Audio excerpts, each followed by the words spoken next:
Good evening. This is Helen Picard, Chair of the North Andover School Committee, and I call this meeting to order on September 3rd, 2020. It is 7:10 p.m. Before we start, I'll remind folks that they need to silence their devices, and this meeting is being recorded. And we'll start with the Pledge of Allegiance.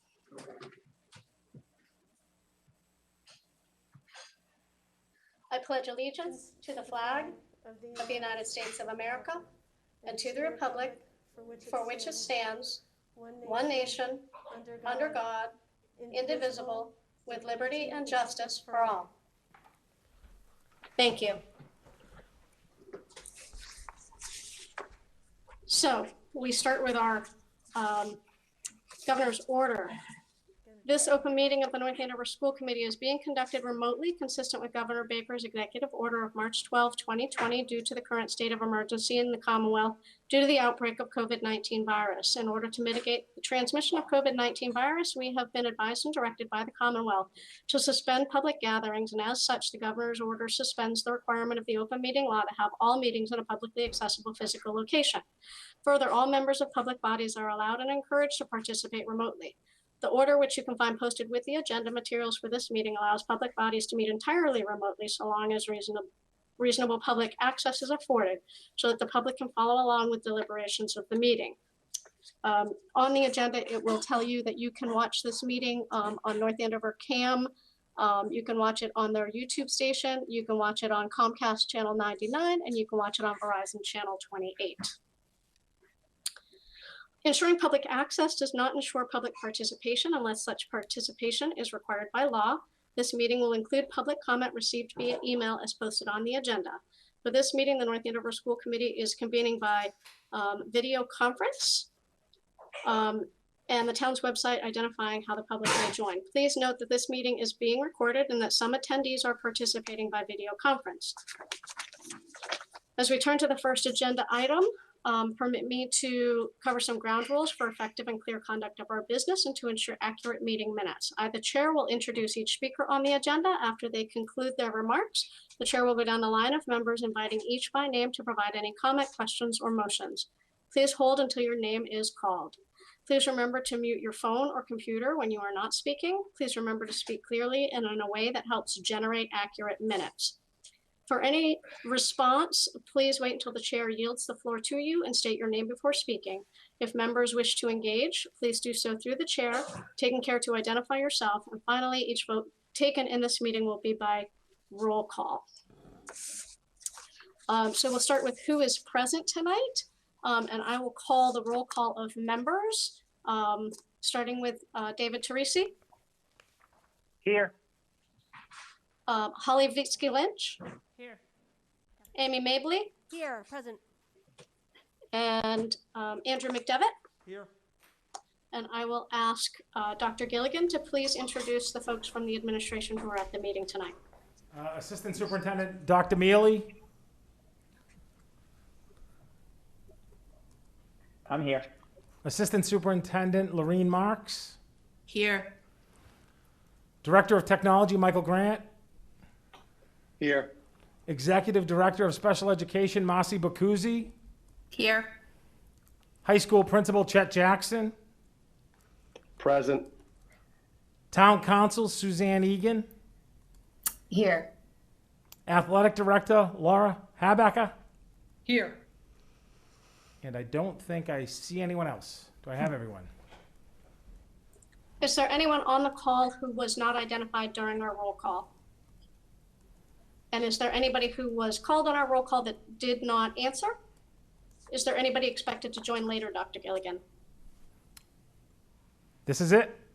Okay, so we'll move on to our agenda for public comment. So I have 3 public comments tonight, and I will read them in the order that we received them. We received them all today, starting at 7 in the morning and concluding at 3 in the afternoon. So the first one is from Brian Mark, 39 Paddock Lane. It says, this is a question regarding the parent university and health and safety of returning to physical school. Seeing what has happened at universities around the country, University of North Carolina, University of Alabama, etc., where COVID cases have exploded and forced schools to shut down is quite alarming. What happens if, after 2 weeks of being in physical school, the student and parent do not feel it is a safe environment and then decide that it would be best to switch to OLA? Will the students be able to seamlessly integrate into OLA, or will they have to wait until the end of the semester to enroll? If the student needs to wait until the end of the semester to enroll in OLA, what will be the plan for teaching the student during those weeks or months in between? The next question or comment is from Julie Cox of 115 Olympic Lane. She says, I have 4 children. 3 of them are students at North Andover High School this academic year. I'm writing to express my concern that about the town's return to school plan. I am in full support of returning in person starting on September 16. I do not believe that remote learning is in any way an acceptable substitute for in-person instruction. I'm also incredibly concerned about the toll this is taking on our children's mental health. While I know normal, quote unquote normal, has a much different meaning now, I believe it is our duty to try and give our students back some semblance of normalcy as soon as possible. I also believe that we need to give them back their sports and activities safely. I truly feel that the risk of not returning to school is much more dangerous than the risk of the virus to our children. Thank you. And the last comment is from Jamie Todd, 233 Boxford Street, saying, I'm writing as a parent in this town and as a former public school educator of 13 years. I feel strongly at this point that we must move forward with every school option that was presented to school parents, with a school start no later than September 16th. There are many parents who can choose no other option that works for their family than the hybrid model. Parents have prepared their work schedules and their lives for this start on September 16th. Parents have made this choice for the well-being of their children to have in-person learning. If the North Andover Public Schools have demonstrated proper safety protocols as they have, with no data contradicting that schools are unsafe, that what would hold the town back from hybrid in-person learning in 2 weeks? We are 13 days away from a school start. 13 days is a little too close to start making changes. I'm sorry, there's background noise. If anybody has their microphone on, they might want to mute it. Or maybe maybe I'm hearing an echo of my own self. 13 days is too close to start making changes when families have prepared otherwise.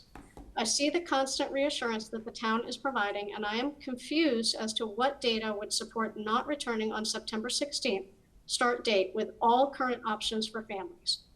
I know that at a certain point as an educator, there is an obligation to show up for students, for their education, their learning styles, their social and emotional well-being, and for safety and structure that your classroom provides in their daily lives. At a certain point, an educator or building worker, there is an obligation to be present for the students and the families of this town. Teachers, you are essential.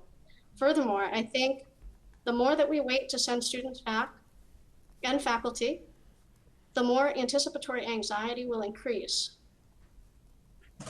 Don't we pride ourselves as a school district to put the social and emotional needs of students first? At least this is the message that we have been told. At this point, I can see no sense in delaying hybrid school any further. Your students are waiting for you to be there to say this will be okay, just as we are saying at home. Those are our 3 public comments. Before I move on to the next item, I wonder if there's any response either from the administration or the members. Dr. Gilligan, does the administration want to respond, particularly about that OLA question? Yeah, I'd be happy to speak to it. Or Ms. Marks, would you like to speak to the OLA question? Before we I'm do that, sorry. can we confirm the audio is working? Yeah, I was going to say, I was busy trying to make sure the audio was on, so I didn't catch the OLA question. Concern about not being able to hear the audio. Apparently, it's more on YouTube than through CAM. We're getting the signal that they have it fixed now. Okay. Thank you. So, Okay, so so the question, Ms. Marks, is if a family changes their mind about OLA a couple of weeks into the trimester, do they have to wait until the end of the trimester to switch? And if they do have to wait, how do they get an education if they decide to stop going to school? They do have to wait, obviously, as I've said a number of times through this process. It's a very carefully balanced. We are still working on it. It has been a massive undertaking trying to get the cohort set and then get the OLA classes set at each level. Great deal of work. And they are, I think we have them where they are equitable and manageable in size. So what we will offer, and we're working on putting together this guide that about a month prior to the trimester change. We lost you.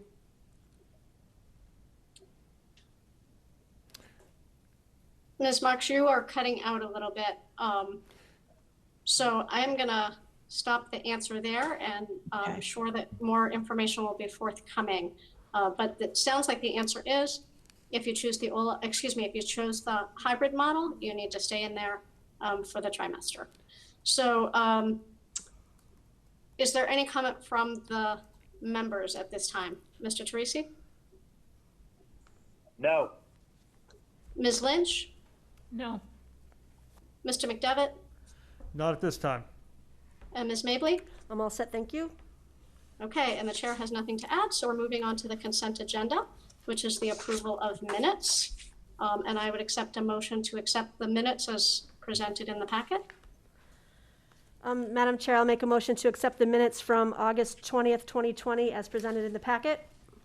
Thank you, Ms. Mably. Second. And Ms. Lynch seconds that. Is there any discussion? There's just one typo. Principals is spelled incorrectly. It should be ALS, not LES. And I'm trying to find the paragraph that I saw it in. So it's, the pages aren't numbered, but it's 1, 2, 3, fourth page, top paragraph. Okay, on the fourth page, on the top paragraph, principals is LE and needs to be AL. Thank you. Any other changes? Hearing none, we'll have a roll call vote. Mr. Teresi? Aye. Ms. Lynch? Yes. Ms. Mably? Yes. And Mr. McDevitt? Yes. And the chair votes yes, so the minutes are approved with that change in principle. Okay, and we're on to the next agenda item, which is the superintendent's report, and we will give Dr. Gilligan the floor. Great, thank you, Madam Chair. The first report tonight, update, is on professional development and how that's been going this week. And I may be turning it over to Ms. Marks. Ms. Marks, Yes, can you hear me? loud and clear. Okay, so if Dr. Mealy can click on that, or whoever is managing the, thank you. So I shared this with you before. This was the setup for the days of PD. And I actually shared with Dr. Mealy a piece that I'm going to have him play in a moment. So we started out, just a quick recap, we started out with health and safety in buildings and some of the building-based operations. And there were a lot of questions. Obviously, staff had a lot of questions, a lot of concerns, and we've tried to spend a lot of time answering those questions. We did some social emotional training as well, and we had so many people who wanted to join a question and answer session that we have to figure out how to live stream that. So we're doing some more social emotional Q&A coming up. And some of the schools started with the tech training as well. So, and we will continue with tech training, and then also days 7 through 10, teacher planning and coaching related to the tech training. So if Dr. Mealy can click on the document I sent him. And if you go all the way down to the bottom of the document and click on the blue link where it says distance learning modules 1 through 8.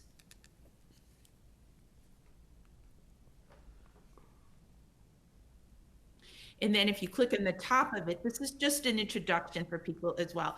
If you click on the top of it where it says listen to the message here. Yeah.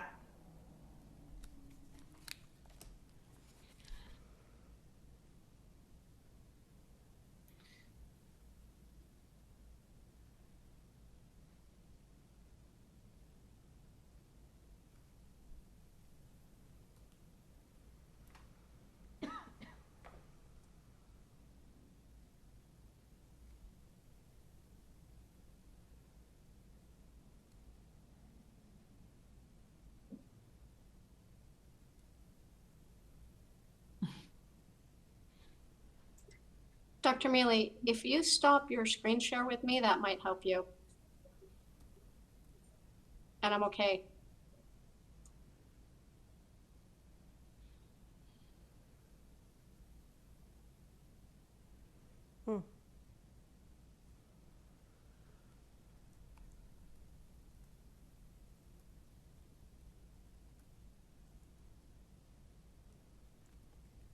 We lost the whole thing now. Dr. Mealy, we lost the slide there.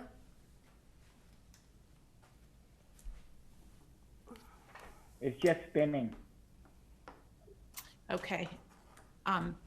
Basically, it was an introduction by Kristen Ando to the technology trainings that were going to be happening, and again, an explanation of what they would be moving through over the course of the 10 days, but in particular, the technology training. So I won't, we don't have to wait for that. I just thought I'd share that. It was a nice introduction and explanation.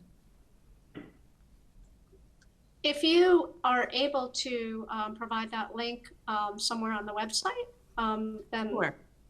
Members of the community or members of this committee can check it at some later time. Okay, thank you. Yes, thank you. Okay, great. Next up, so there's quite a bit of talk about sports and athletics, and we had a brief update last week on it from the MI2A, along with DESE and the Mass Gov. And tonight we have the principal of the high school, Chet Jackson, and the athletic director from North Andover High School, Laura Habacker, and they'll be talking a little bit about the proposal for sports. This is not something that you have to vote on at this time. It's informational, and really we're looking for your affirmation for us to pursue it. They'll talk a little bit more about what that looks like and what the next league meeting is. And I'll turn it over to the athletic director, Laura Habacker. Thank you, Dr. Gilligan, and hi, everybody. I will try to be brief and concise. How's that sound? The introduction part will tell you a little bit about our philosophy on athletics. I think everybody knows we're real lucky to have great athletics at North Andover. Our student athletes and our coaches and our athletic director find great joy and happiness in our sports. We have great coaches, and I think to have our students around coaches more is always good. Let's get into the nitty-gritty. We have met as a Merrimack Valley Athletic Directors Group several times to try to formulate a modified schedule to our games, practices, overall schedule. So there's 3 different risk levels for sports: low, moderate, high. We're going to be focused on the fall sports. So we have swimming, golf, cross country are all low risk, field hockey, soccer, volleyball are moderate risk, and competitive cheer, football, and unified basketball are high risk.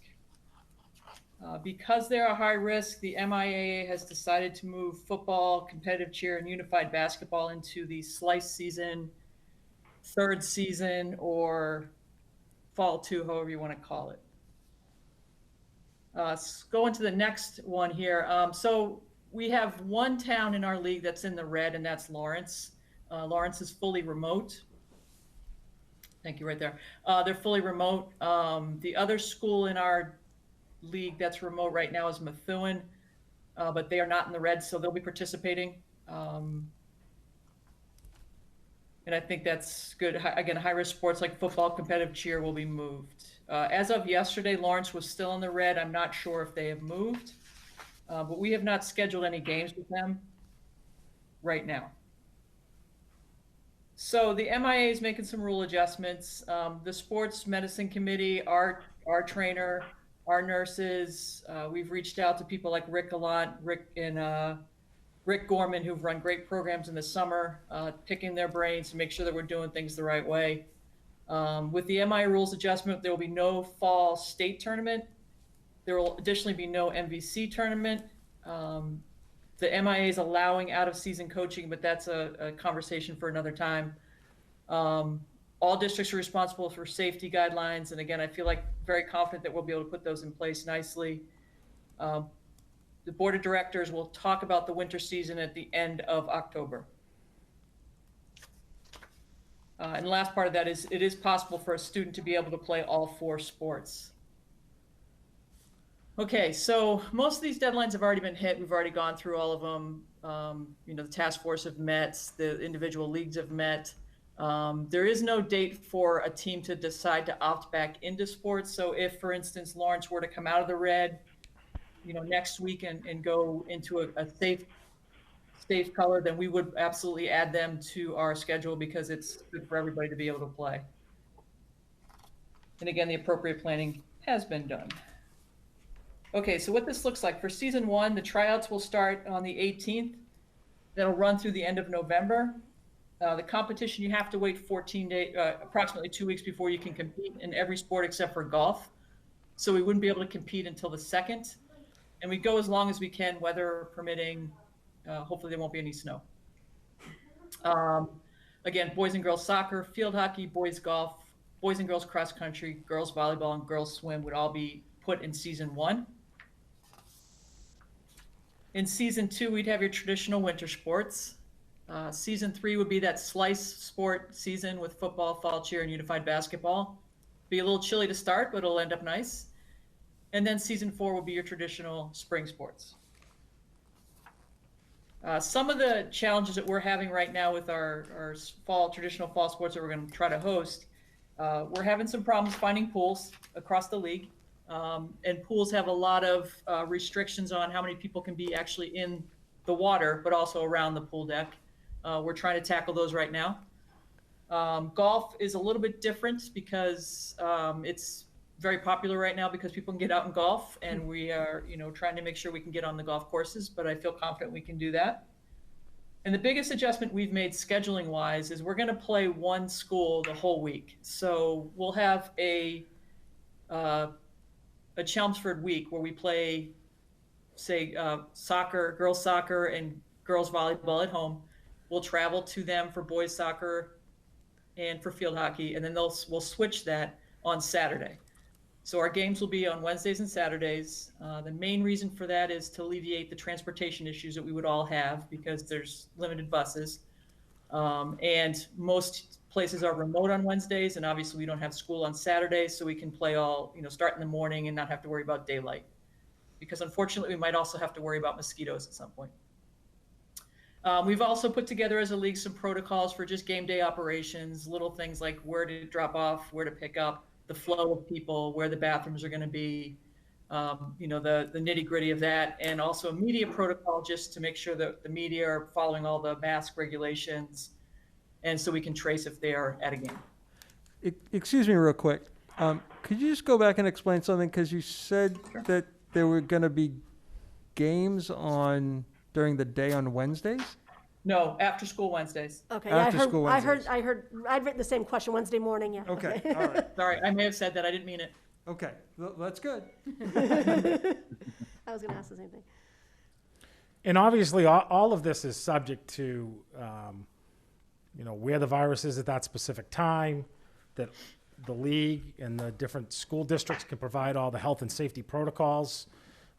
If a district is on the governor's map of unshaded or green, they ask to bring it in front of school committee just for affirmation that we should pursue this. If it's in yellow or red, it has to be in a vote. We just bring this forward. I think there's another big meeting of the Merrimack Valley next week. Mr. Jackson, I believe that's true, or Ms. Habacker? Yes, on Thursday, we're meeting with the principals and the athletic directors.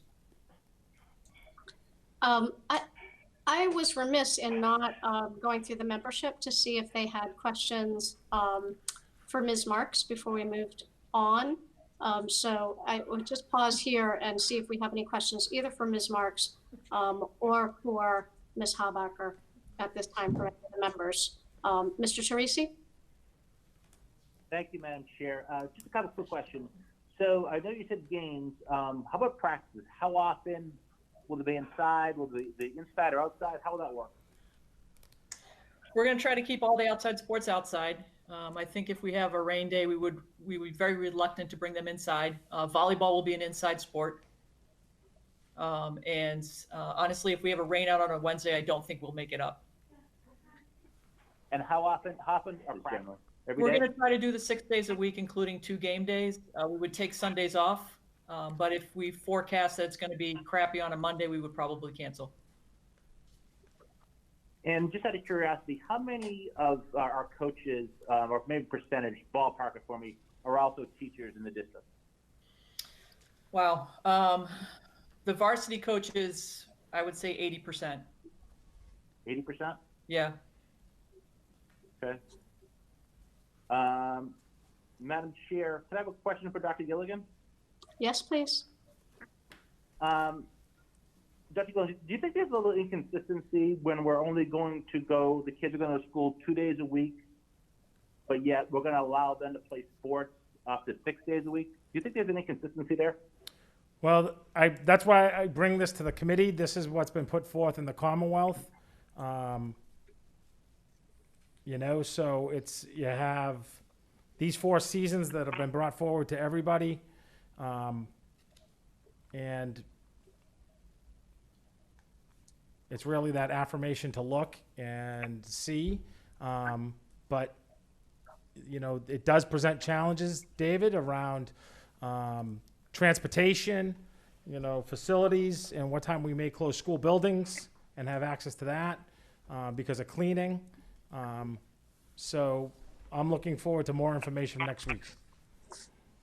No, I get that part, and I appreciate that answer. I guess my question is more along the lines of, our teachers are only going to be teaching the kids 2 days a week, but yet our teachers who are also coaches are comfortable either inside and possibly inside and outside coaching and doing games up to 6 days a week. It just struck me as a pretty huge inconsistency, that's all.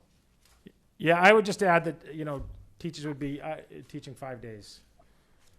But I appreciate the question. Well, not face to face. I mean, I'm assuming these practices are face to face. They're not remote practices, right? But Mr. Chiristi, they're teaching in school 4 days a week. They're just teaching different kids on Mondays and Thursdays and Tuesdays and Fridays, Okay. right? I'm just, they are in person 4 days a week. Okay.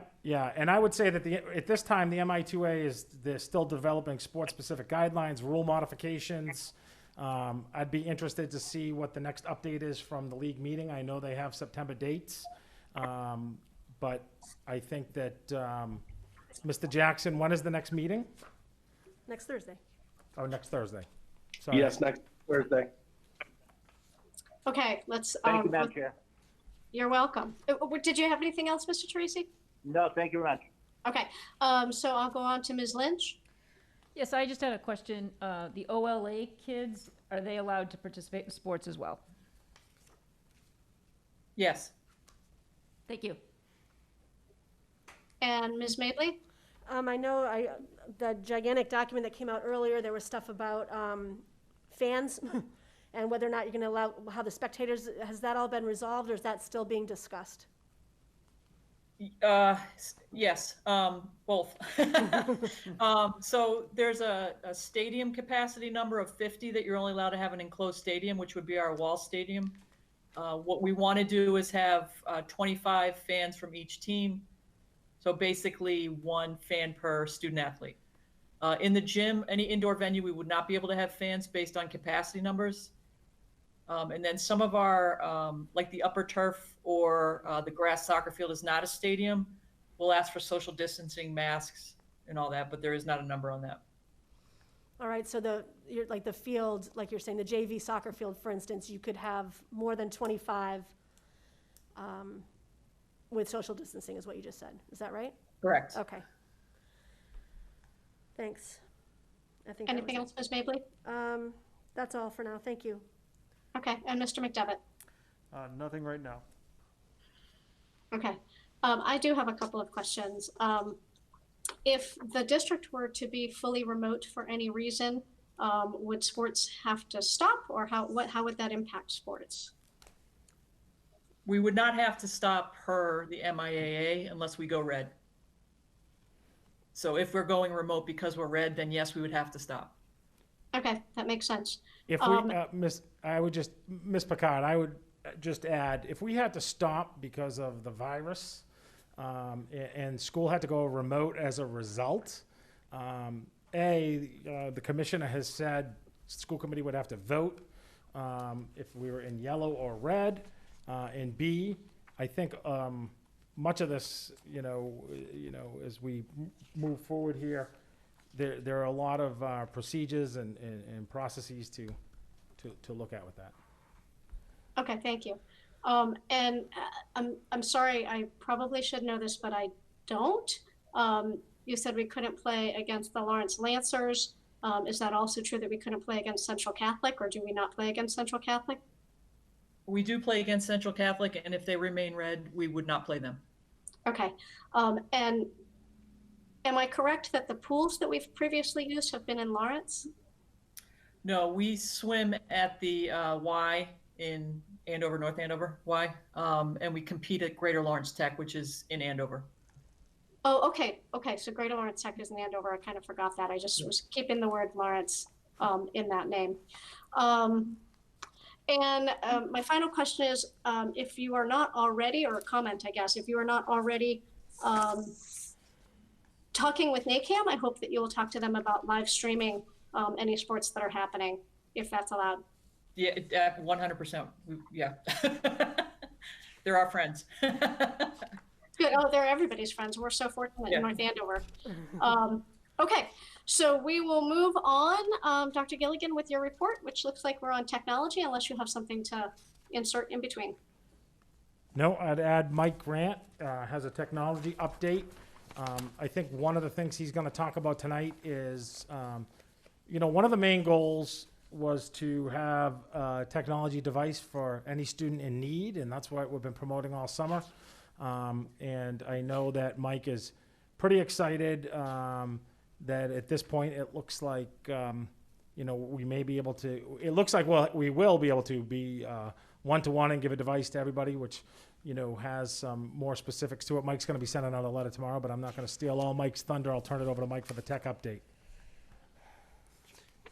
Thank you. Good evening, everybody. Jim, if you could just click on that plus sign a couple of times and make that a little bit bigger for people, I'd appreciate it. All right, so Mr. Gilligan asked me to put a couple of slides together to give you a quick update on where we stand with technology. So the first slide is on our network and where we are. So we've optimized the firewall to handle Google Meet traffic, and we've been doing that all along. And recently, over probably the past few weeks, we've tested the firewall with 50 simultaneous Google Meets, and we were only using 3% of our core utilization. And extrapolating that to 300 plus meets, we would end up being around 20%, maybe just under 20%. So we feel confident that the firewall can handle the Google Meets. The other piece is that we're installing a 5 gig Comcast fiber connection, which will be completed tomorrow. I'll be meeting them at Town Hall. They'll be finishing that installation. And next week, we're going to be installing a new fiber switch that will be able to handle up to 10 gigs of bandwidth if we end up increasing that at any point. Also, next week, we're going to be cutting over and testing the new Comcast connection with our Aruba Wi-Fi. And that's either going to be Wednesday or Thursday. So by next week, we will have 5 gigs primarily for our Wi-Fi network. So, and 98% of our devices are on the Wi-Fi network. So we feel confident that the network should handle any traffic that we can throw at it at this point. So Mike, quick question. This 5 gigabyte Comcast is separate that works with that firewall. And previously we only had what, 1 gigabyte or 2? We had 2. We shared 3, I think 3 gigs with the town. And we still have that on our wired network. So the wired network is going to be still going through the other existing Comcast and Verizon connection. The new Comcast 5 gig connection will just be for our Wi-Fi network. Thank you. And Jim, if you could scroll down to the next slide. Thank you. So Chromebooks is the other big topic, and we did purchase 2,400 Chromebooks over the summer. 1,200 are actually scheduled to come in tomorrow. So, which is why we were kind of like not 100% sure if we were going to have every single Chromebook in. It looks like we will have a Chromebook for every student in the district. And we also, as you, I think, heard last meeting or 2 meetings ago, that we did apply for the state technology grant, and we did receive about $72,000 that can help with purchasing devices for families and that need those devices. And that's what some of these Chromebooks are going towards. So with all of those Chromebooks that we purchased, we are basically, it's a one-to-one district. And the reason we went in this direction is with the hybrid model, it's very difficult for students to share computers due to the fact that students are not supposed to be sharing equipment because of the coronavirus. So purchasing a computer for each student was important. In the event that we end up going remote, those kids would have those computers and we wouldn't have to deal with trying to send computers home, and we can do all of that up front and make sure that every student has a computer. So with that, we have a one-to-one district. We'll be distributing Chromebooks to students next week. Parents can come in either Tuesday, Wednesday, or Thursday, either in the morning or in the evening. So we have a 8 to 11 and a 5 to 7 p.m. time slot where parents can come in. Emails went out to all the parents with information on that pickup process. If we are in a hybrid mode, the students will be coming to school. The students that don't pick one up will receive one when they show up on their first in-person school day.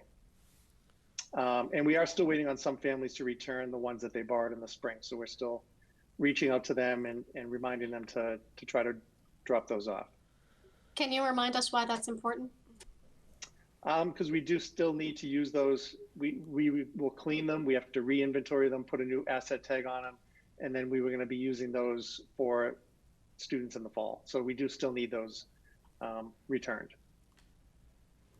So, Mr. Grant, what I'm hearing you say is really the big change is if we were remote, you could use any computer or device from home. That would be fine. Correct.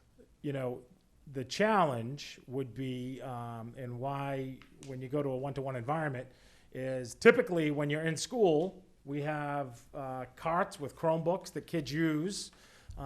And, you know, A, it was important in terms of getting everyone a device, but B, you know, and you'll be sending out more information about this, those devices, the school devices, are the ones that you would bring to school to be able to use in school, depending on the direction. It will vary by level and or teacher expectation. Is that accurate? Yes. Yep. No. If the thing is, if students are not able to bring personal computers into the building just because they're not going to work with our network, we won't know what version operating system they're bringing in. If they're viruses, adding that to our network would be very difficult. So it's important that students have those devices in school if they're going to be used in school and also be used at home. And it just made sense that every student be assigned a device that they can use in school and then bring home and use it at home. We don't have the ability to store computers in the building. If we were to purchase carts for every classroom for students to leave them in the building, it would have ended up costing another $200,000 just to purchase a place to put the Chromebook. And it just didn't make financial sense to do that. So, Mr. Grant, you'll be sending out more information, letter home to parents tomorrow. And that is, at this time, that's grades 1 through 12. And then anyone in kindergarten who has the need and has no device at home, at this time you can provide them, and you may have some more coming in at a later point. Correct. Okay, let's have a run through the membership if people have questions about technology, and I'll start with Mr. Teresi. No, all of that. Thank you, Helen. Ms. Lynch? So, yes, I have a question. As part of your testing with the 300 plus Google Meets, was that also testing the capability to do the synchronous learning on the remote days? In other words, for the cohorts that are at home, does the technology exist where they could watch it? Forget like the challenges with the teachers for right now, but does the technology support that ability? Yes, so even before we added the 5 gig bandwidth, we can support the synchronous piece where it's, if you hear squeaking in the background, it's my dog squeaking on a toy. I apologize for that.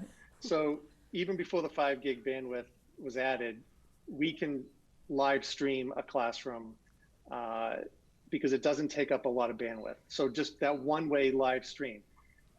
With the 5 gigs, a Google Meet would be the same as if the kids were in the building and we were live streaming to home with the Google Meet, as if the teachers were in the classroom live streaming to every student at home. So it's the same situation for both scenarios.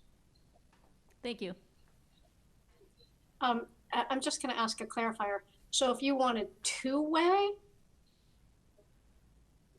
if the students were coming into the classroom remotely and you had students in front of you and the teacher, like conversation, like, like a regular Google Meet and people in front of you, I heard you say one-way would work. Does two-way work too? Yes. Okay. All right. Thank you. It could. I mean, it's not. Yes, it can work. Okay. Ms. Mabley. Yeah, so I want to make sure I'm understanding what you were saying about the one-to-one Chromebook situation. So if my child has her own Chromebook at home to use, are you saying it's still in her best, in the teacher's best interest that she get one from you so she can bring it back and forth, or do we wait and see if any of the teachers in her group require that? Because you don't want her bringing hers in. Is that, I'm not following that a little bit. I understand what you're saying, but I'm not sure what my marching orders are. Like, I was not planning to get a Chromebook from North Andover Public Schools. Sounds like I'm supposed to. Yes, only because if we don't give every student a computer, then the students that don't have one that we provide will not be able to use one in the building if the teacher requires them to use it in the building. All right, so every North Andover Public Schools kid needs to make an appointment to come here and pick one up. Well, if we're in person, they'll be able to pick it up in the classroom. Okay, so you don't need us to do that. Okay. We're providing an opportunity for parents to pick it up if they have nothing at home for those first couple of days. And then if they do need something, then if they don't need one those first couple of days, when we come into school, they can pick it up in the classroom. Thank you very much. Thank you, Ms. Mabley. Mr. McDevitt. So since the first day of school is actually a remote day,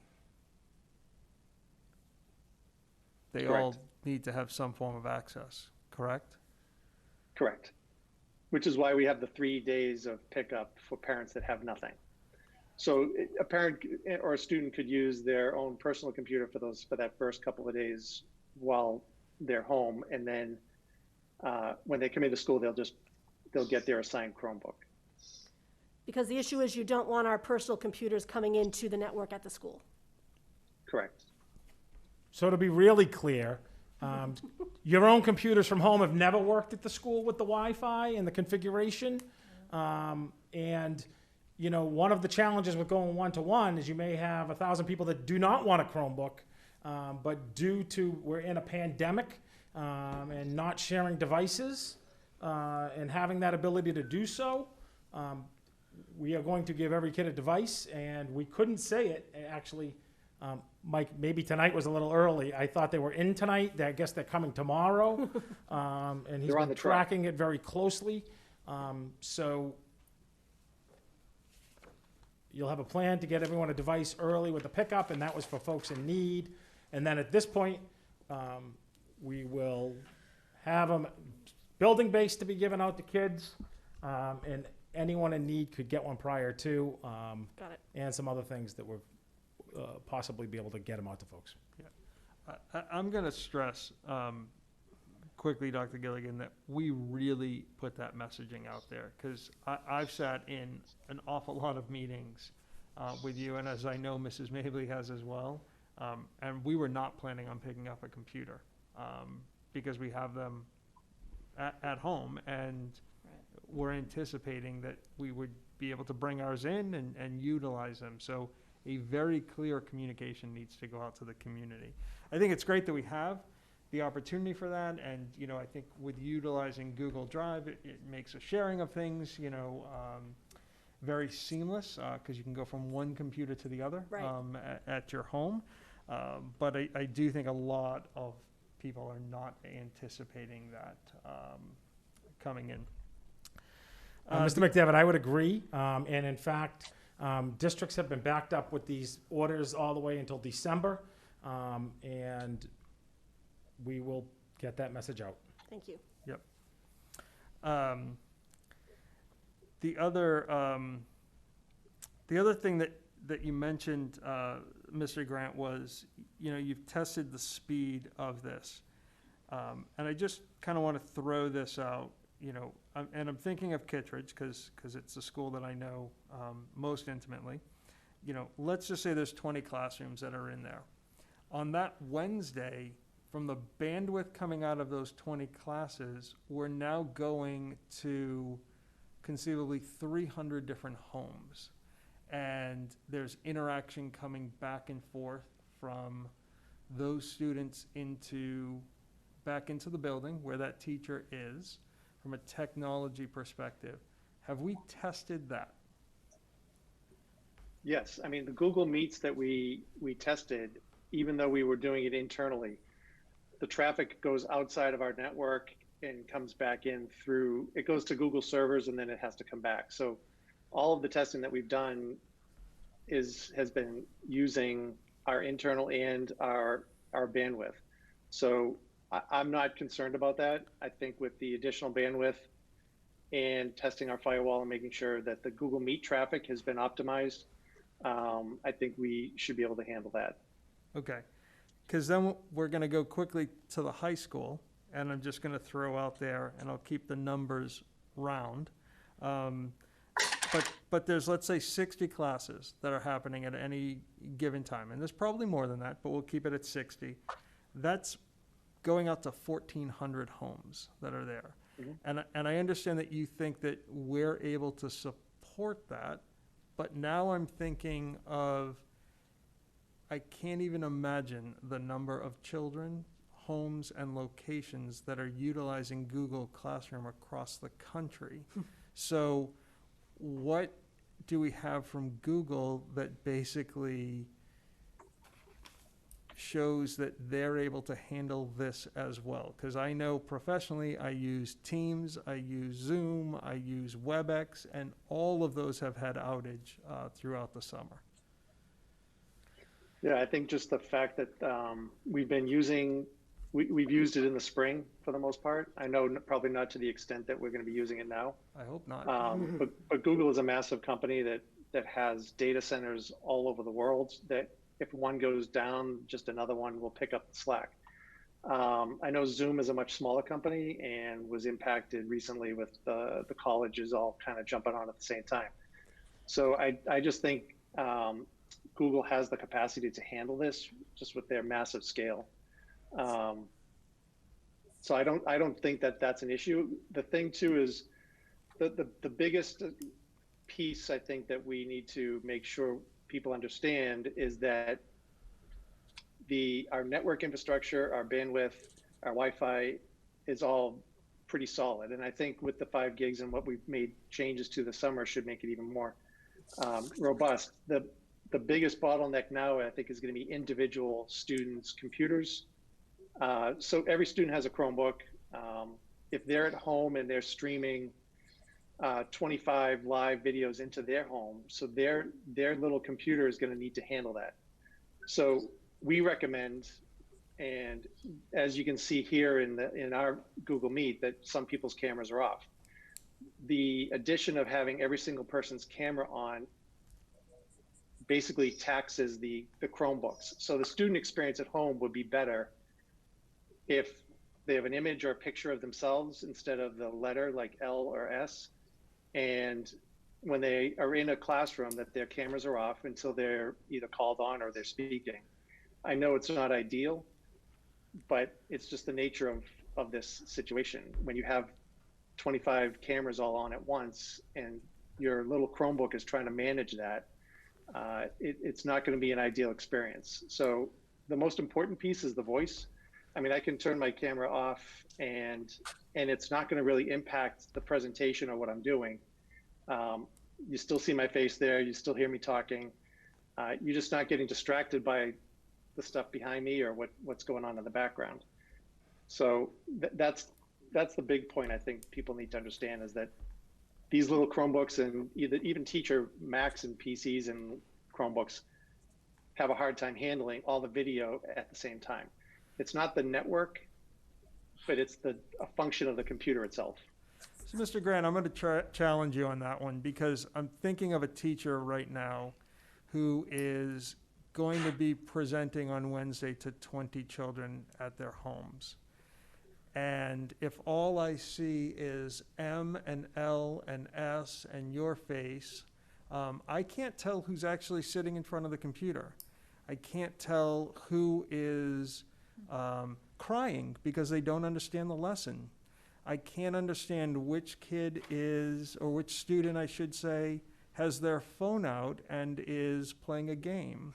I can't see who's sitting there eating breakfast and not paying attention to my lesson. So are you telling me now that teachers are not going to see their students? Because that's been a big argument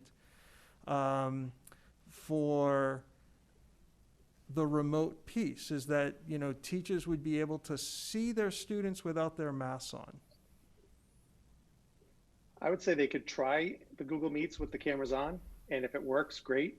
I just don't know, like I said, it all depends on each student's computer. If the student has 20 tabs open on their computer and is trying to run a Google Meet and there's other things going on, they may have a bad experience. They may not even be able to hear the teacher. So the teacher's camera will always be on and will always be able to present. And if a teacher calls up a student, they can turn it on. It's something that we're gonna have to see how it works. And like I said, it's not a function of our network. It's not a function of the bandwidth or how much capacity we have. It's limited by the device itself. Mr. Grant, what I just, excuse me, Dr. Gilligan, Sorry. what I just heard you say is that it'll depend on the student's device. It's not actually the student's device, it's our device. So it Correct. really shouldn't be dependent upon whether or not that device, which is a North Andover Public School device, can handle the ability to see their classmates instead of an L or an S or an M. So I'm just wondering if you could clarify that a little bit. The device, first of all, it is a Chromebook. It's a $220 network capable device. If we purchase Macs for every student, which would be looking at $5 million roughly for every student to have that type of capability. It's just, a Chromebook is a great device. It's a great internet device. It works great. We're hoping that this works with all of the cameras on, and it may work fine. I'm just saying we need to educate students and teachers on how to optimize their environment so that they can get the most out of that Chromebook that they can. So that's basically, not sure if I can clarify it anymore. I think you've clarified a number of things well, thank you. I think the last question or the last statement that I have before I let Dr. Gilligan answer is, I hope it works too, because we're 13 days away. Yeah, no, it will Gilligan. work. Well, I think one of the reasons we upgraded is Excuse me really quickly. Mr. Grant, you did not give me the confidence right now that this works. Other than seeing an L and an S and an M on the screen, I'm a teacher. I can't see my students. My students can't see each other. I don't have that confidence right now. Dr. Gilligan. What I was going to say is one of the most important things with the 5 gig upgrade was this component of getting that out. Chromebooks are being issued across the state to every single home in school. That's what districts are doing. I do believe that there'll be, one of the reasons I talked to Mike is he thought early on the old network, we could handle some pictures, but maybe some possibilities of trouble with, not being able to see kids. That was important. And I think Mike's going to have to, when he sends out, especially working with kids, about minimizing tabs, about the parts of the lesson. There may be a mini lesson, and kids may be working on different components. But the upgrade and the Chromebooks that folks have, I believe that we will be able to do that. Thank you, Dr. Gilligan. Thank you, Mr. McDevitt. I have a few questions also. It's my understanding that if we're not having carts in school, that the students are going to be responsible for charging their devices at home. Is that correct, Mr. Grant? That's correct. Okay, so students, so I have some parent university questions. So I'm not sure if that should be Mr. Grant or Ms. Marks, but I'm wondering, are families going to get instruction on how to maximize the experience on their Chromebooks? For example, closing tabs, any workarounds like getting out of the meeting and coming back into the meeting. We've had some trouble with audio tonight. We've had some trouble with, with a teacher presenting or with us presenting a video thing. So I'm wondering if, first of all, if that's going to be covered in Parent University for parents and students. So the Parent University is up next, but under technology, there is a Google G Suite parent/student tutorial, and there is a wide variety of videos there with instructions. I believe when we met, Mr. Grant is also going to provide an overview sheet for families in terms of Chromebook use as well. So information already up on Parent University, and we will make sure that if new issues come up or new concerns come up, we get them right up there so people have that support. Thank you, that's helpful to me. Another question I have is if people have their own devices at home that are not Chromebooks, Mr. Grant, will this issue of being able to have their face into the meeting perhaps be mitigated? It depends on the device itself. If it's an old PC that's running an older operating system, it may have issues. If it's a Mac with running version 1012, it may have issues. So the fact that a family has their own personal device at home doesn't necessarily mean that they're gonna have a better experience. We can control the environment a little bit more with the Chromebooks that we give out. We can force updates. We can make sure that it's been optimized. We can make sure that things are set up the way they should in order to make sure that things work properly. If it's a personal computer, we don't have the ability to do that. Okay, thank you. That's helpful to me. So I think this is, again, I think it might go over to Ms. Marks, but this would probably have to do with the professional development process. So when we had a glitch tonight with playing a video clip, I don't know, Mr. Grant, if you can tell us the cause of that, but you can think about if you can tell us the cause of that video glitch. I, thought right away of a couple of workarounds, like send the students the link to the video and they can watch it, send the link through email or put it on a website, try closing some tabs and try showing it again. Are those things being taught to teachers this week in the technology parts of PD? So I think that might be Ms. Marks, but it might be Mr. Grant. So the technology PD this week is really focused on how to teach using a computer virtually, how to support that, work with the hybrid teaching as well. It is not as much about those actual technology pieces, but we certainly will be addressing those. But in these 10 days, obviously the initial focus was the health safety operations SEL, and then the second piece was really teaching around pedagogy, using a computer. Okay, so it's like teaching new software and how to use those different software programs. Right, and how to reach the students, how to build relationships using a computer, virtually, how to provide feedback and assess student work, how to set up those small groups and how to make those groups effective. So really more teaching strategies around virtual teaching. Okay, so if a teacher did have, a 2-minute video that they wanted to show the class and they weren't successful at that, they would then open a ticket with Mr. Grant and say, I had trouble doing this, and he would help them either learn the workaround or help them understand the cause. Yeah, that is one way. And we also have our both Cara and Kristen, who are very adept at all of that, who are accessible as well. Okay.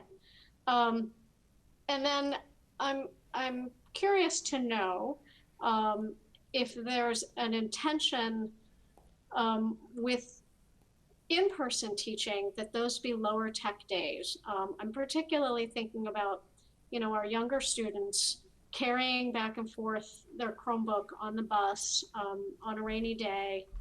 I'm concerned about them losing it, forgetting it, breaking it. But I'm also concerned about the quality of their educational experience. If we're going to school, what we're doing on the days that they're in person versus the days that they're remote.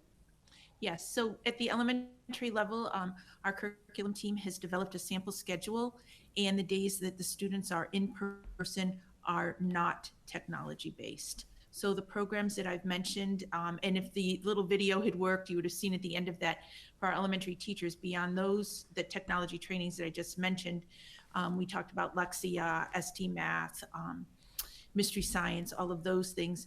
Much of that will be done on the remote and the asynchronous days. Be more the in-person typical teaching. Okay, thank you. And I haven't been in a first grade classroom for a while, so I don't know what typical first grade feels like. The technology just wasn't the same either when I was in first grade or when my 20-year-old children were in first grade. Mm-hmm.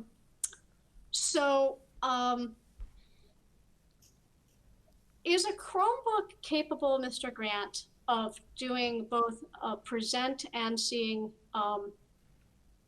the participants?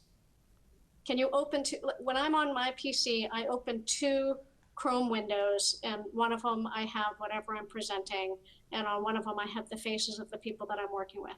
If I'm a teacher and I'm using a Chromebook, can I open two screens, or can I only see the presentation if I'm presenting something to students?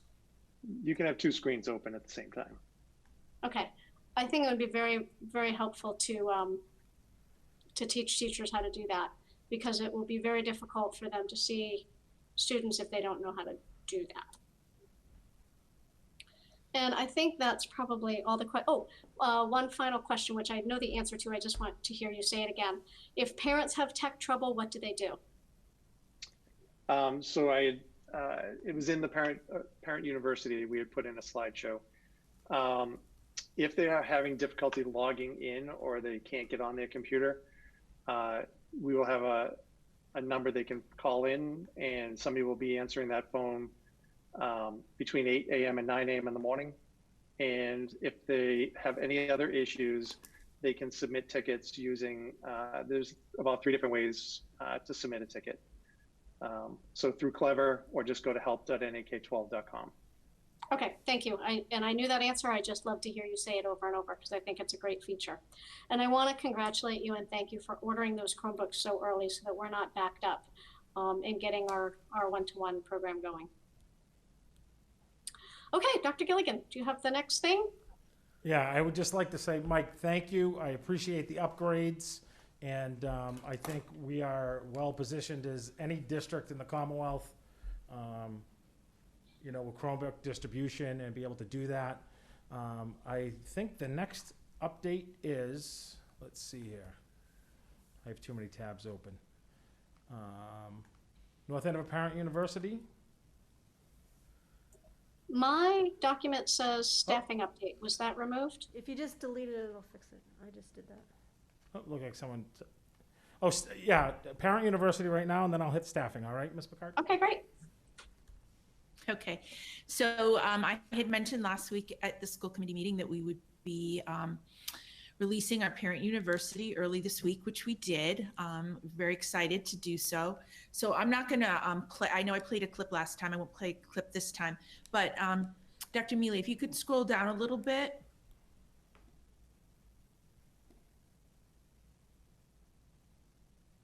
Great, so that's good enough, thank you. So you can see the different subtitles and the various courses underneath each title. Just relative to what we were just speaking about, if you look at the technology section, the very first one is again, how to get support for your Chromebooks. So that was what Mike Grant was just talking about. If you go to the last bullet there, it talks about the tutorial for G Suite for parents. So just to point out some of the things that were mentioned and where you can find them. Information there. Could you launch one of those for us, please? Sure. You want to do the first one? Go ahead, Jim. You pick. Things fine.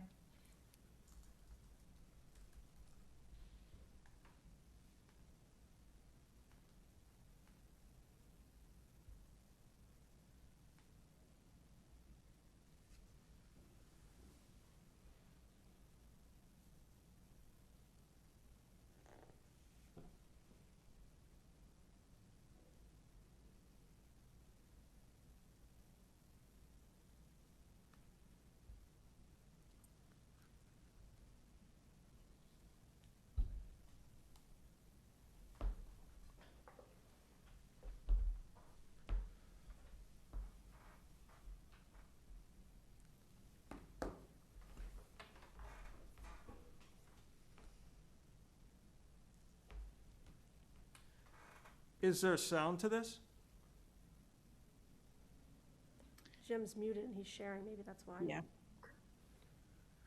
Dr. Mealy, could you unmute?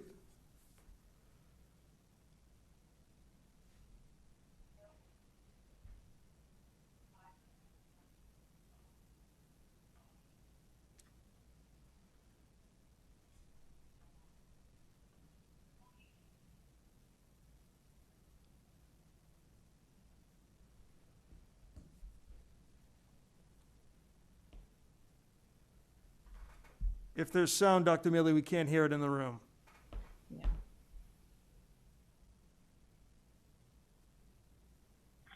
So there is sound, but I'm not sure how to get it for others to hear it.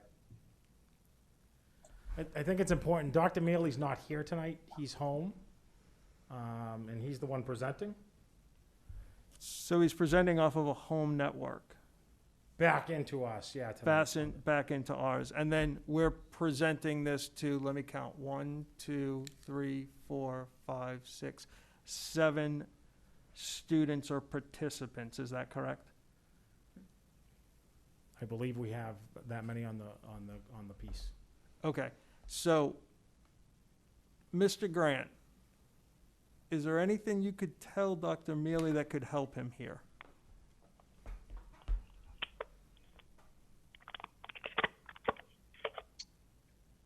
I'm not familiar with this slide or this presentation, but also I would suggest that if a teacher is going to be asking students to do this, that the students click on the link themselves and open the link up on their own computer. Presenting is great, and I think, but sometimes there can be issues with sound and with doing a Google presentation over Google Meet with multiple users. So it's one of those things we'd have to just try different ways of doing it and see which works best. So I'm going to hypothetically throw this out. I'm a third grade teacher at Sargent. The third grade is all doing something at the same time on Wednesdays. Let's call it a reading lesson, if you will, or a math lesson. So we're now going to have all of those students from our Chromebooks go out and hit the server and download that video simultaneously. Is that correct? Correct. Okay. Is there a link that Dr. Mealy could click on, because he's home right now, that would actually show us how this is working? So Because that's what you're asking, because in theory, I'm on the network, I would be the teacher, and I'm asking Dr. Mealy to click on a link. So I'm thinking we can move from here for a minute. No, I'm not thinking we can. I'm not thinking we can. We're 13 days away. So I'm Mr. not thinking McDevitt, that's right. Mr. McDevitt, I understand your frustration and I understand that this is difficult, but I think staying on this topic while they try to figure it out, while we sit here and watch this topic I believe they can figure it out. We're going to have maybe in a few minutes they can 5,000 show us. students on the 16th who are going to be home trying to figure this out. So if we can't do this with 7 students in a classroom right now, which is basically what we are, then I'd like to know how we're going to fix it. And I don't think that that's an unreasonable question. And if you do, I'm sorry, Mrs. Picard, but I'd like the answer. I do not think it's an unreasonable question, but I think that there are things that we can do to utilize our time well. If I were teaching this class, I would move on from this difficulty. I would figure out the difficulty on my own time. I would have a backup opportunity for my students. That is what I would have. I would not be showing my students videos when I was remote with them. They have 2 full days remote on their own to watch videos on their own. I would be using my time face-to-face with them for experiences like we are having right now, which is a reasonable and respectful conversation. I think we should move along to the student handbook and forget this. That's what I think we should do, Mrs. Picard. Because on the 16th of September, when 5,000 students try to log on and they can't click on something, I really hope that Dr. Gilligan has tweeted out the phone number for the help desk. I really do. This is not good. And I know I'm not the only one sitting here saying this. And I know Mrs. Mavely is sitting here, and Mrs. Lynch is sitting here, and Mrs. Teresi is remotely dialed in. I'm not the only one that's nuts on this one.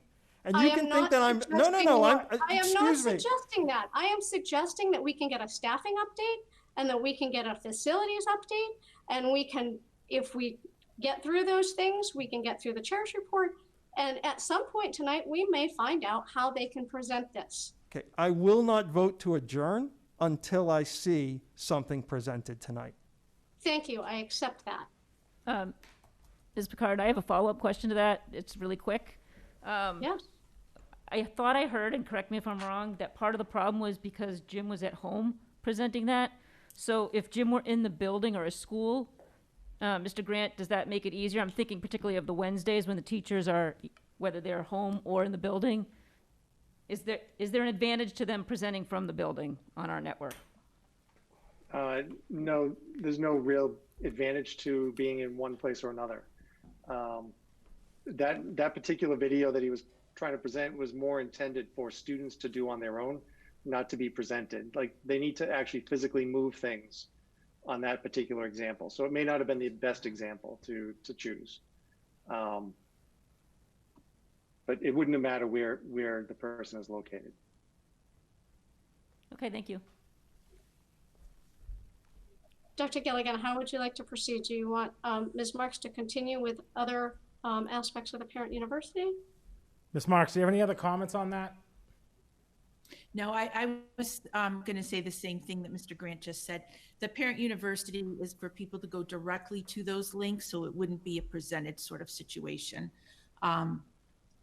I shared one last week that showed how that worked directly. So I think we're set. And I would say, Mr. Grant, maybe we will come back and if there's follow-up on that piece, because, you know, correct me if I'm wrong, Mr. Grant, we are, you know, from a network standpoint and a Chromebook standpoint, you know, able to teach remotely from school and back from home. Yes. Are you going to give us a staffing update?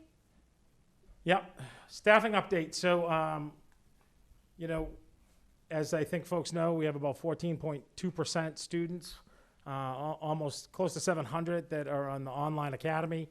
As a result, and using money from the CARES and also other COVID funds from the state, we have to hire several elementary teachers, and we have been in the process of doing so and filling those.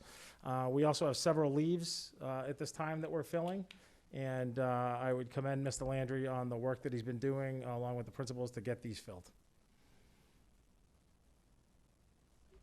Okay. Is there anything else in your superintendent's report? Not at this time. Ms. Picard, are we getting an update on the HVAC? Oh, excuse me, I'm sorry. Thank you, Holly. That's what I was. Thank you. Gonna ask that next.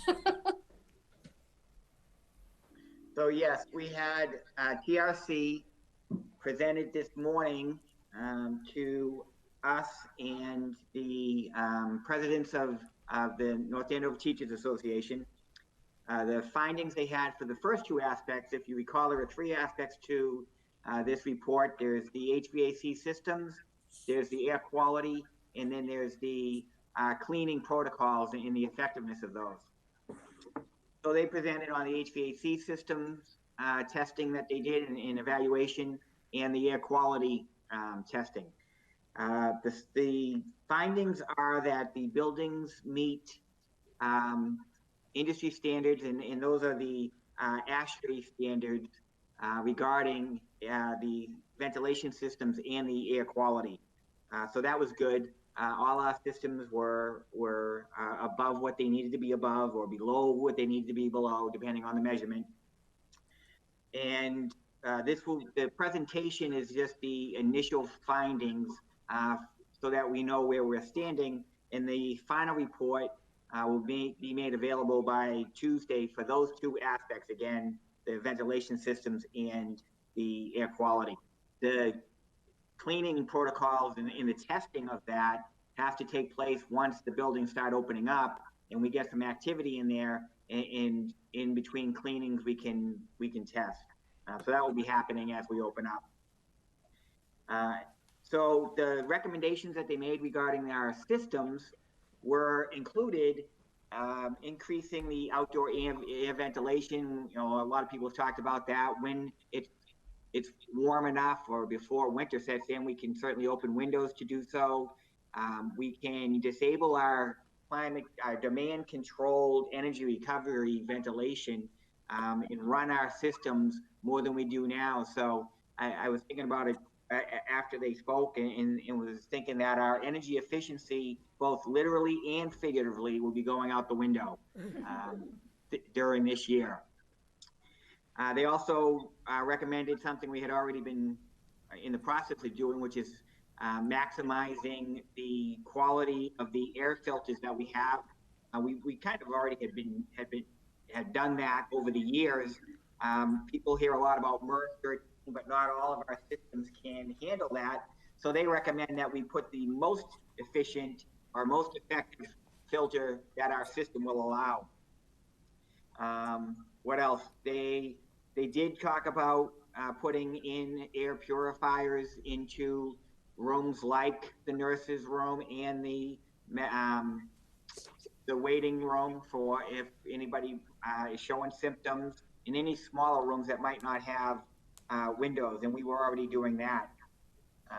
The recommendations regarding the air quality were just a couple, and it was to retest once we get people in the buildings, because these tests were all conducted with low capacity.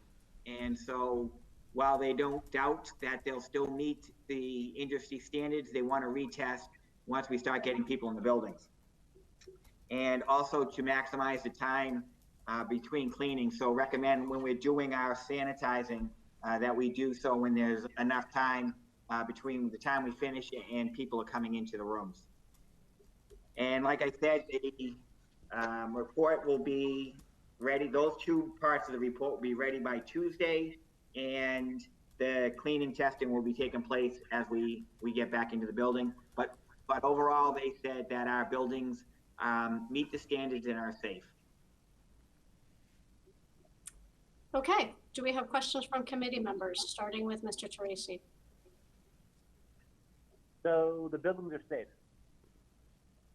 What do you say? According to TRC, yes. Thank you, Dr. Mealy. Yep. Thank you, Mr. Teresi. Ms. Lynch? No questions. Ms. Mably?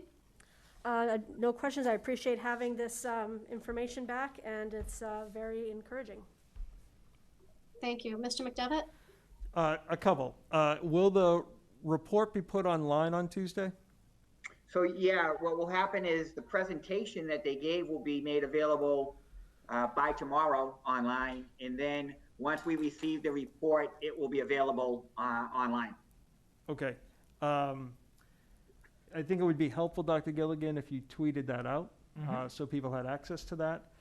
I know that the recommendation was made for some purification devices or machines in some of the smaller rooms and some of those that certainly don't have windows that open, for example. So are those on site today? They are. Yes, we received them, and actually we'll be starting to place them tomorrow. Okay. So one of the things that I know parents have asked is, and I'm not going to call it the correct term, but there's the medical waiting room for when there is a potential case or a child who might be exhibiting some form of symptoms that are there. And so obviously there would be a purification in there. What is the expectation from a child kind of entering that room to then being picked up by a parent or a guardian who might be, whatever that's called, the emergency contact or COVID contact, the CC, for picking up that child? I think I heard Cheryl say that it was 10 minutes or so, that was kind of a goal, obviously not totally realistic, but, what is the expectation? Do you know? Dr. Gilligan, I'm just curious. I got my information from Cheryl as far as the expectation. I mean, as you alluded to, realistically, it's as long as it takes the parent or guardian to get there. Okay. Okay. Okay. Did I call on everybody? I believe I did. Yourself. Okay. Yeah, and I have just a couple of questions. Where online will that be posted? Is that going to be part of Parent University, or is that going to be on the COVID page, or maybe both? Or well, we'll start with the COVID page. Hillary's pretty good about determining what makes the most sense, so yeah, we'll start there. Yeah, I just imagine a lot of people will be interested in that. This is really more of a question to Dr. Gilligan, or maybe even Lori Marks. I'm wondering if there's a parent communication going out tomorrow, if this could be part of that parent communication? And maybe related to that, did you say, Dr. Mealy, that this has been presented to the teachers as well already, or will that be shared with them too? No, yeah, I can actually answer both those questions. It was presented to the NADA president, and we can actually put it online on the website and also send it out to staff and parents tomorrow. Okay, that's terrific. All right. Dr. Gilligan, is there anything more to your report? Yeah, I think I want to add something. I would say that, Mr. Grant, if you look back in your tech report, tomorrow is when they'll complete the 5 gig fiber optic installation. And that hasn't been completed until tomorrow, correct? Correct. Correct. Okay. And is there, I think last but not least, Mr. McDevitt, to your point, I thought that Mr. Grant had talked earlier in the summer about, the ability to see faces and do all those things. And he was really confident that students would be able to, have their faces on, but it may work better with, the name. I think adding the new network for us and then working with families. Mike, are we in any different place than any other district? Because I feel like we're in better shape. And I'm not sure what Mr. Mealy presenting from home tonight, but I do, Mr. McDevitt, I heard what you were saying, and I want to be really clear that, Mr. Grant, that tomorrow the 5 gigabyte will be finally installed. The final part. Yes. It will be installed tomorrow, and then next week will be optimized and hooked up with our Wi-Fi network. And as far as comparing us to other districts, we are either the same or in better shape than most districts in the state of Massachusetts. Every district and every student in the state is, for the most part, going to be using Chromebooks. So we're not going to be in any worse shape than any other district in the state. All right, I look forward to Comcast finishing that tomorrow. Well, and it sounds like and if we can just run some tests of doing exactly what we had trouble with, that would be obviously important. Absolutely. So I'm just going to say it out loud. What I heard was no worse than anyone else. Yeah, I would argue, Mr. Grant, that I would argue that the Chromebooks to every student put us in good shape. And I would argue that our, you working with Chris McClure have put us in a position to be reliable for students and connecting. And let me reiterate, no worse than any of the best districts in the state. I'm not saying we're at the bottom. I'm saying we are at the top of the state, and we are in better shape than most districts in the state. Thank you, Mr. Grant. Thank you, Dr. Gilligan. Yeah, don't do it. Thank you, Mr. McDevitt. So I'm moving on to the next agenda item, which is the chair's report. What I would report out to the community and to this committee is that we are continuing with the negotiations with our teachers union. Many districts are also continuing their negotiations. Some have come to their agreements, and we hope that it will be coming to our agreement soon. Tomorrow, Mr. McDevitt and I will meet again, and this committee will meet in executive session on Tuesday of next week. I believe that's the 8th. Yes, double checked. Tuesday is the 8th, so this committee will meet in executive session on Tuesday the 8th. We also have on the calendar Thursday the 10th. If we need to have an open session on Thursday the 10th, we will. I'm pleased to report to the community that the video of the class visit returning to the classroom has been completed. Thank you, Ms. Mabley, for working on that with North Andover CAM. Thank you, North Andover CAM, for putting that together for us. It's about 20 minutes long, and I found it on the North Andover CAM YouTube channel, so I'm sure you can as well.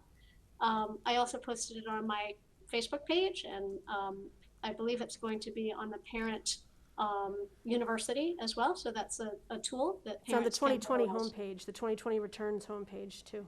I saw it. Okay, thank you very much. And I just want to say, our agenda tonight was pretty slim as far as actionable items. We only have one actionable item, but it is important that we move that actionable item along. That's our handbook. If there's any concerns, we would need to meet and talk about our handbook next week, but usually we get things done in 2 reads. And it was important, if anything had come up tonight that, whatever, that we couldn't meet, or if we didn't come to agreement. So that's why we needed to have this meeting.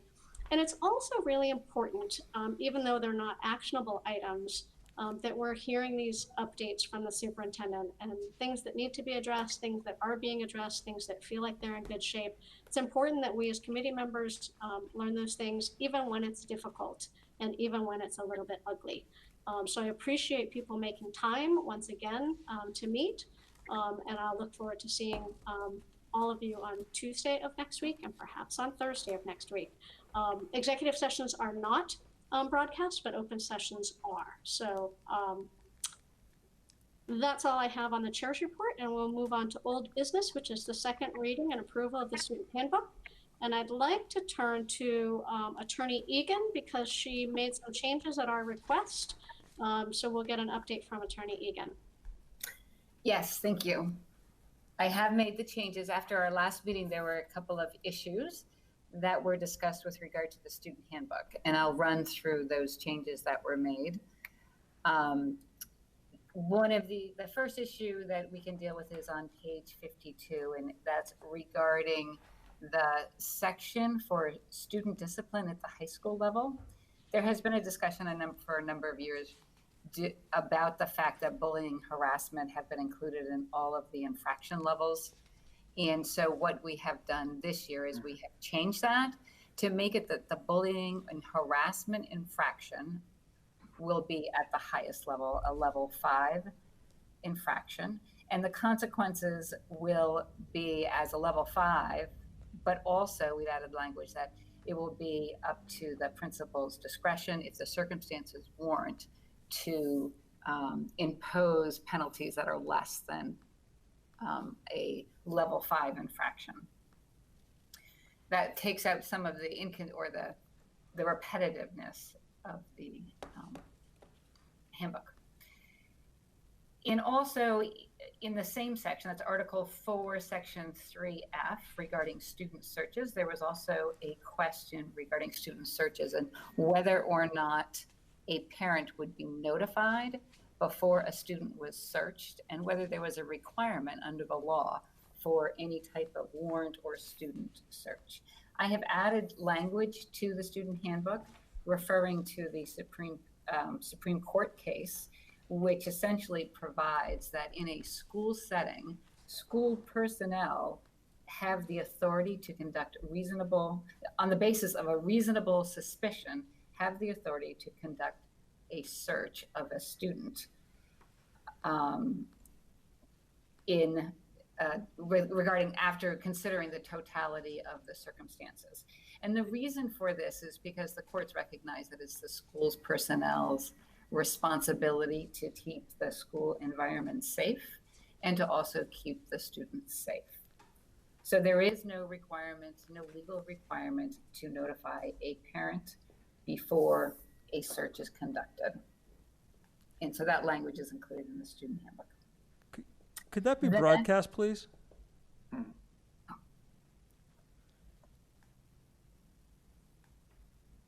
Jim, will you do that for me? Dr. Mealy? Yep. Thank you. Would you like me to wait before? Yes, please. Okay.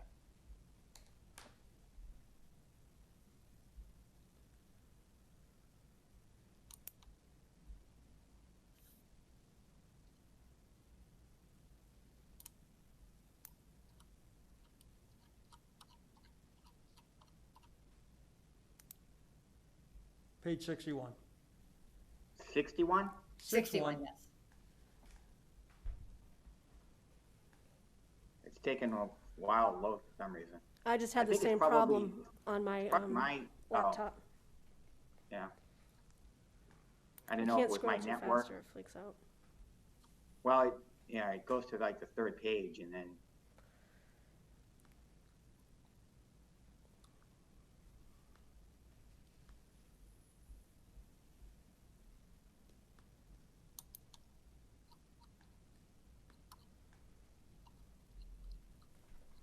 Somebody else want to give it a shot? I'm having the same problem by myself. Yeah, I got it now. I just am not tiled into the meeting. Right. Helen's got it.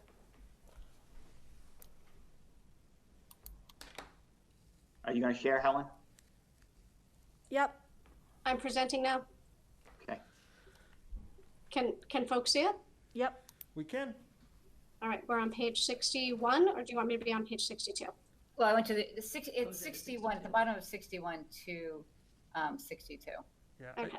I think the page numbers are off. So yeah, there we go.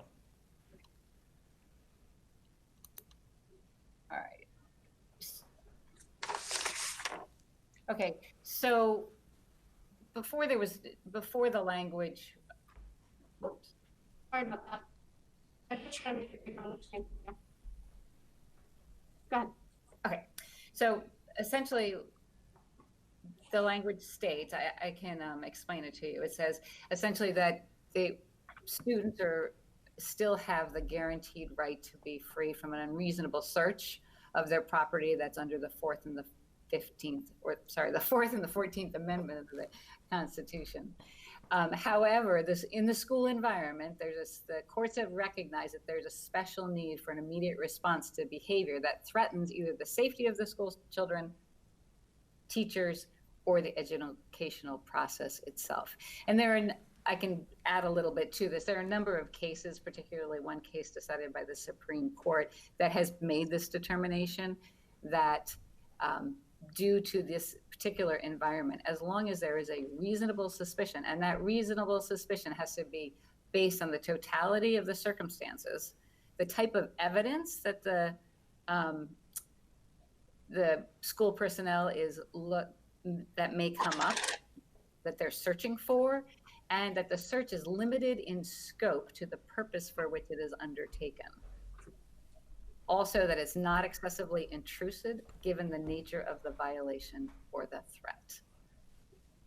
The reasonable suspicion must be a common sense conclusion based on human behavior. So essentially what this is communicating in the handbook is that before a search of a student is going to take place, there has to be a sound basis for it. There's also putting the student on notice that students and their property and vehicles that are parked on school property may be subject to searches by school personnel. If given the totality of the circumstances, school personnel have a reasonable suspicion to believe that a search will disclose evidence of a violation of a school rule or law or items that may pose a threat to the student or others or school property. So that's the additional language I've added that references the Supreme Court's, essentially the rule and law of this country regarding student searches. I can go on and read the rest of it, but I think it's there, so if you have any questions.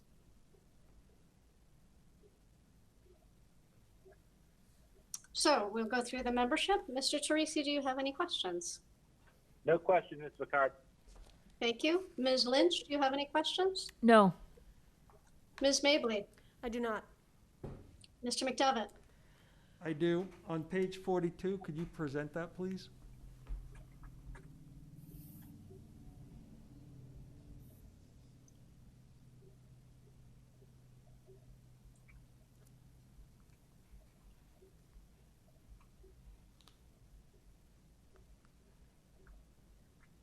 Yes. So last week we approved policy EBCFA, which basically, you just moved a little bit. You can go down a little bit more, I think. Yep, so about the third paragraph from the bottom there, we added in that teachers and staff have the ability to notify the building principal, and I would just like that reflected in the handbook itself.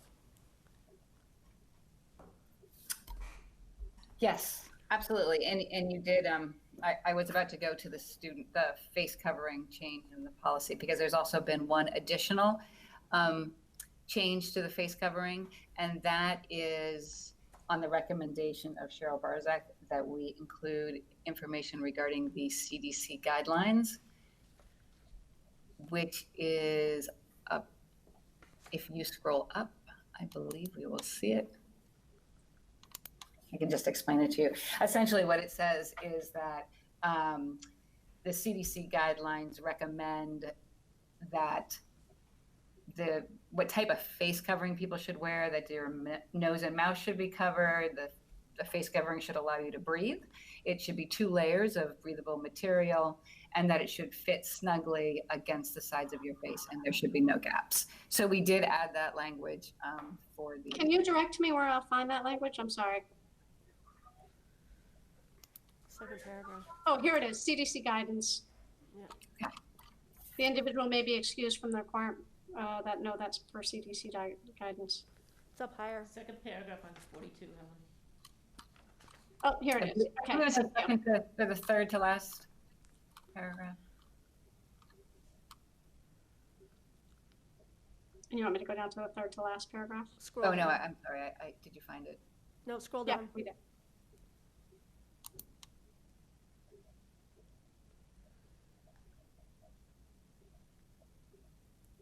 Up a little higher, Helen. There it is. The Center for Disease Control's guidelines provide.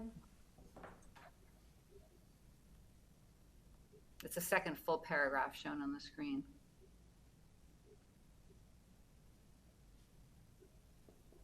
It needs a period at the end. Oh. We will make that change. So, are there other changes you need to highlight? The only other change, it's not a significant change, is that we did add the names of the individuals who will have the positions with regard to the Title IX review process.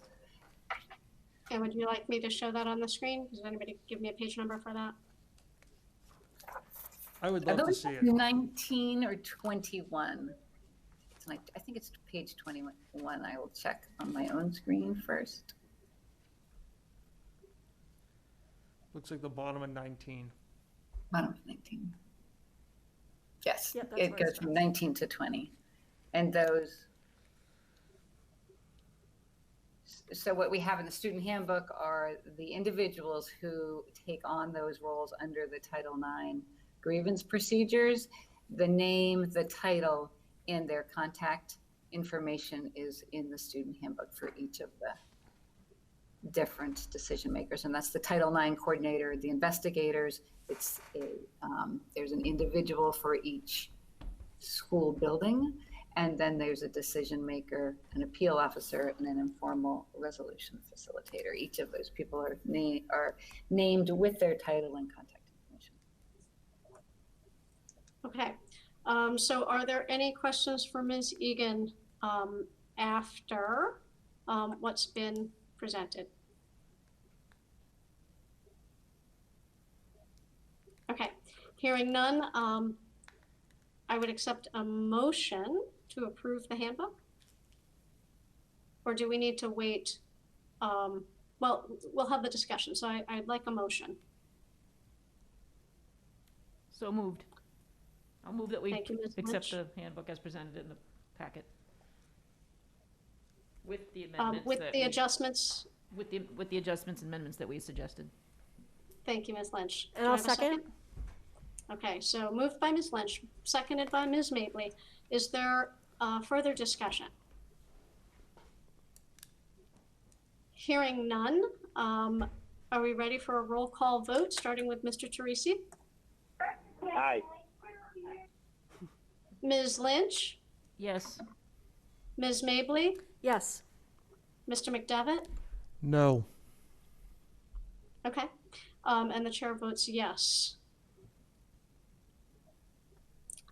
And we have no new business. And before we move to adjourn, I wonder, I'd like to give Ms. Marks an opportunity to direct me, if she'd like, back to the parent university to show something that she would be interested in showing. Sure. So if you go back to that link on the agenda.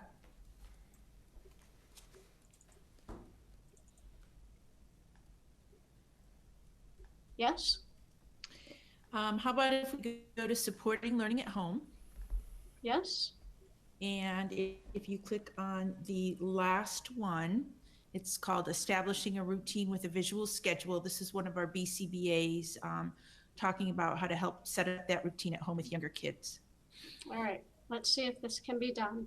I am going to, I don't know how my speaker will work with this. I've not done this before. I've not shared a video before. So I don't Can I know. jump in? Yes, Mr. Grant, that would be helpful to me. So when presenting video with sound, you need to Yep. present in a different way. Okay, So when you click on the present, rather than presenting the entire desktop, which will not play any sound, you can present a tab. So if you wanted to stop presenting and then re-present, you can see when you click on present, it says a Chrome tab. It says best for video and animation. yes, I found that. So that's what you want to present, excuse me, and then it'll play sound and video through the screen. So I can't see what I'm presenting. I just did present a tab and I clicked on Parent University. So I can see what I'm presenting. Let's see. Establish a routine with visual schedules. Yep, that's what I mentioned. Let's see, is that, it didn't change up there. So I'm apparently doing something not quite right. So I need to open that tab first. Is that correct, Mr. Grant? So I'm gonna, because I have two different windows open right now, so it seems like I need to, and I think I can do this relatively quickly. If I were a teacher, I would have practiced this in advance.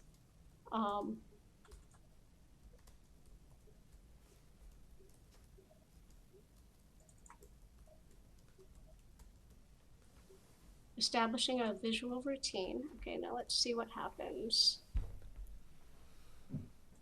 I'm returning to the Meet. I'm going to present now. I'm going to Chrome tab.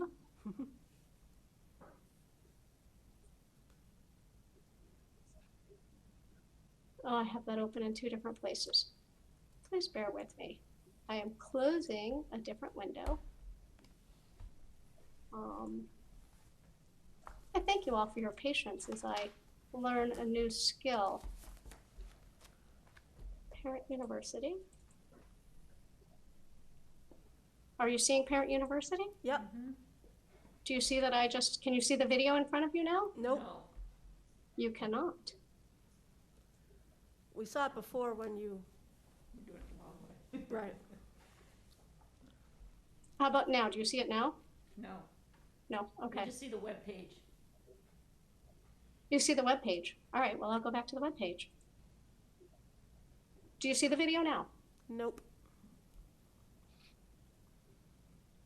Yeah, I'm closing the video. I'm closing the video. You can see the web page now. Yep. And can you see my cursor moving on the web page? Yes. yeah, Helen, what's happening is when you click on that, it's opening up in a new tab. So when you're presenting this tab, the video is opening up in a new tab. So you need to open the video first, present that tab, and play the video. Okay. Let's see. So I'm gonna stop presenting. Oh, no, present now. A Chrome tab. And then visual schedule. Are you seeing the video now? Yes. All Yes. right. My name is Lisa Baronotto, and I am a district BCBA for the North Andover Public Schools.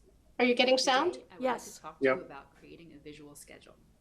The reason I thought about this is because I was having a difficult time with my own son, getting him to do a morning and afternoon routine without a struggle. What I did was I created a visual schedule that shows him each activity that I want him to do in order to earn a reinforcer. He chose cookies because there's something that he likes a lot but he can't have all the time. So on the morning routine, I wrote down, go to the bathroom, wash hands, put on clothes, put on sunscreen, brush teeth, and then here's a little place for me to write down or draw a picture of his reinforcer. So what I would do in the morning, and I would say to him, good morning, it's time to earn your cookies, or whatever he would like to earn. I'd bring the visual schedule with me to the bathroom, and every time he did an activity, I would give him a check. I asked him if he wanted a check or a star. He said check, so I would give him a check. He'd go to the bathroom, check. Wash hands, check. Get dressed, check. Put on sunscreen with my help, check. Brush teeth, check. And then we walked to the car and he could have his cookies.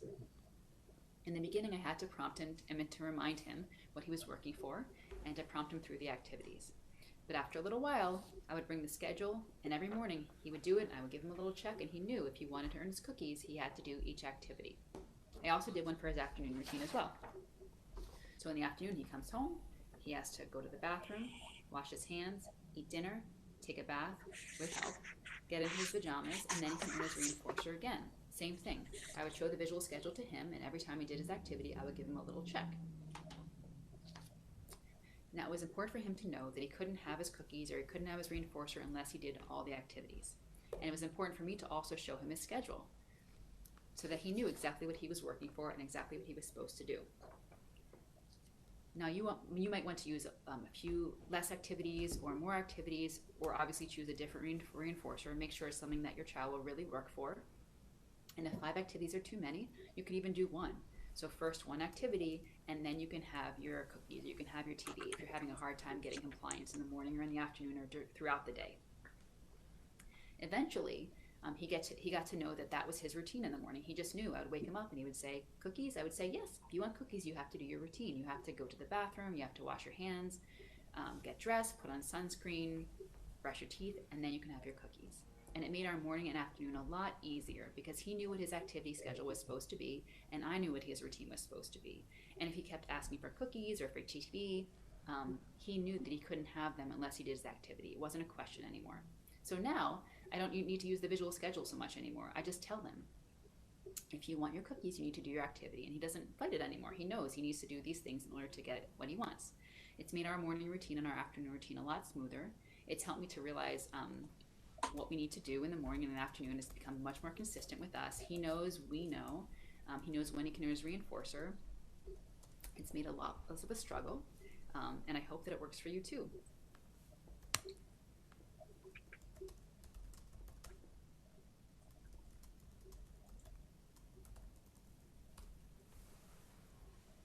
Okay, so I believe I am no longer presenting. Is that correct? Yes. Okay. So is there any further business? What we usually do at this time is give the members an opportunity to speak about whatever may be on their mind or that they want to share with the public at this time or with each other. So that's what we'll do now, and I will start with Mr. Teresi. I'm all set, Helen, thank you. Thank you, and then I will move on to Ms. Lynch, I'm all set. Ms. Mabley, All set, thank you. and Mr. McDevitt. I do. So first, thank you for showing the video. I appreciate that, and I like the fact that we were able to see it and move it. Chair Picard, I do want to say I'm frustrated. I'm very frustrated right now.